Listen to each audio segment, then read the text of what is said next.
ആളൊരു കില്ലാടിയാ. ചുമ്മാതാണോ പോലീസുകാർ പോലും ചൊല്ലു പറഞ്ഞത്?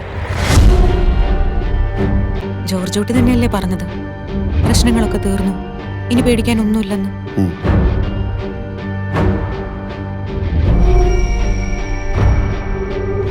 അപ്പോ പോലീസുകാരും അയാളുടെ ഒരു ഫാനാണ്.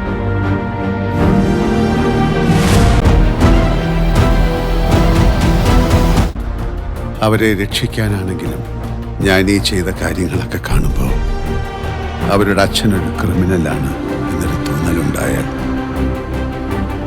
ഞാൻ തന്നെ അങ്ങനെ ചിന്തിച്ചു തുടങ്ങി. പിന്നല്ലേ